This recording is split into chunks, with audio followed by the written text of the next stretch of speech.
झाबुआ की लोक संस्कृति और आदिवासी परंपरा में कई लोक पर्व मनाए जाते हैं। उन्हीं में से एक है गढ़ पर्व, जो होलिका दहन के 13 दिन बाद मनाया जाता है, जिसमें युवाओं के हौसलों और हिम्मत की परीक्षा तो होती ही है। मन्नतधारी भी मन्नत पूरी होने पर गढ़ पर चढ़ाई करते हैं। मालवी में एक कहावत है कि गढ़ जीत लेना मतलब किसी युद्ध में विजय हासिल कर लेना या फिर किसी चुनौती से पार पा लेना। ऐसी ही एक चुनौती खेल के रूप में झाबुआ के युवाओं के सामने होती है, जिसे गढ़ कहा जाता है। इस पर चढ़कर अपनी जीत का गुड़ बांटना युवाओं के लिए काफी चुनौती और जोखिम भरा होता है। झाबुआ में होलिका दहन के 13 दिन बाद यानी त्रयोदशी तिथि को गढ़ पर्व मनाया जाता है। 51 फीट लंबे गढ़ पर चढ़ाई की जाती है। इस लकड़ी के खंभे की छाल उतारकर उस पर तेल और हल्दी लगाई जाती है, जिसके बाद इस पर चढ़ाई की जाती है।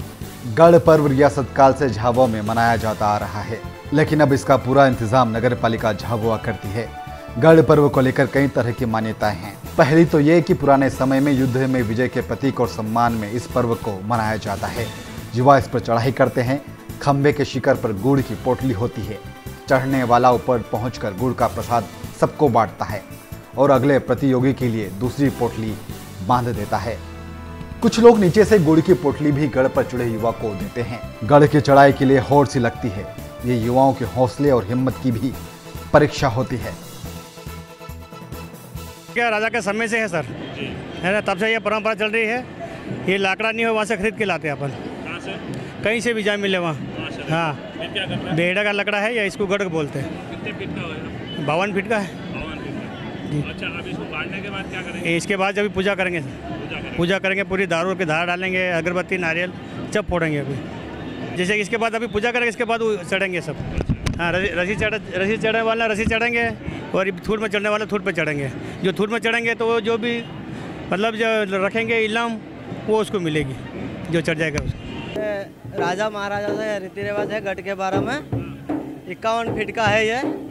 थर्ड से हम नहीं चढ़ते, रस्सी से हमारी ताकत से हम चढ़ते हैं, क्योंकि सालों बरसों से ये रीति रिवाज परंपरा चलते आए, वही परंपरा हम भी निभा रहे हैं। ऊपर गढ़ की जो परंपरा रहती है, मन्नत रहती है, उसलिए चढ़े। और वो गुड़, ऊपर का गुड़ पब्लिक को खिलाते हैं, उनकी मन्नतें पूरी होती जाती है। हाँ, ये राजा के ज़माने से परंपरा चलती आ रही है, इसलिए हम ऊपर चढ़ते हैं। और मेरे को 23 साल हो गए चढ़ते चढ़ते। नहीं डर, अभी एक बार और चढ़ूँगा मैं। वक्त के साथ साथ इस परंपरा में भी बदलाव आया है। इस तेल लगे चिकने खंभे पर चढ़ना आज के युवा के लिए सचमुच नामुमकिन सा होता जा रहा है। खंभे के सहारे युवा चढ़ नहीं पाते तो रस्सी के सहारे शिखर तक पहुंचकर गुड़ का प्रसाद बांटते हैं। काफी वक्त पहले सीधे गढ़ से चढ़ाई होती थी। जो नहीं चढ़ पाता था उसे महिलाएं लकड़ी से पीटती थी। हालांकि खंभे के सहारे चढ़ने की कोशिश युवा आज भी करते हैं, लेकिन सफलता हाथ नहीं लगती है। फिर इन रस्सियों को सहारा बनाकर युवा गढ़ को फतह करते हैं। गढ़ पर्व को लेकर कुछ लोग ये भी मानते हैं कि रियासत काल में राजा की सेना में युवाओं की भर्ती के लिए उनके शारीरिक कौशल की परीक्षा भी ली जाती थी। तो वहीं एक और मान्यता यह भी है कि होलिका दहन के बाद उसके तेहरवे के रूप में यह पर्व मनाया जाता है। गढ़ पर्व के साथ ही आदिवासी समाज में मांदल ढोल का बजना बंद हो जाता है।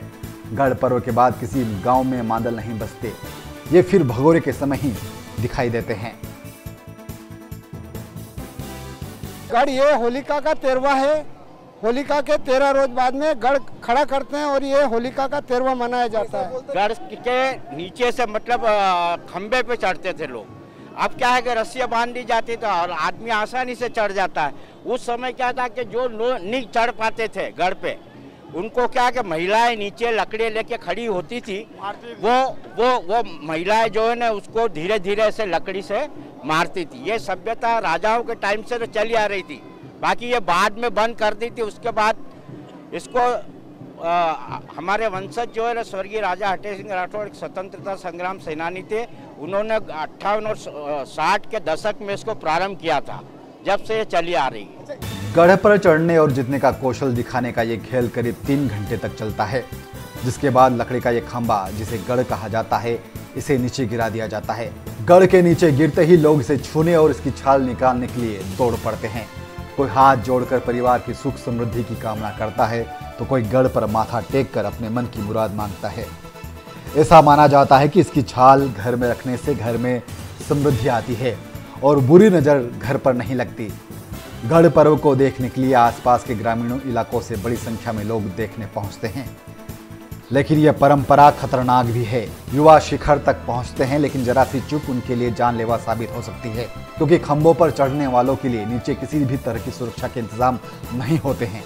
झाबुआ जिले के आदिवासी समाज की लोक संस्कृति में ऐसे कई पर्व जो सालों साल से चले आ रहे हैं, लेकिन समय के साथ इनकी रंगत भी फीकी पड़ती जा रही है। जहां पहले गढ़ पर्व को देखने के लिए जनसैलाब उमड़ता था, राजवाड़ा चौक पर पैर रखने तक की जगह नहीं होती थी, लेकिन अब धीरे धीरे साल दर साल ये भीड़ कम होती जा रही है। लेकिन परंपरा आज भी जारी है, भले इसका स्वरूप कुछ बदल गया हो। Team Jhabua post.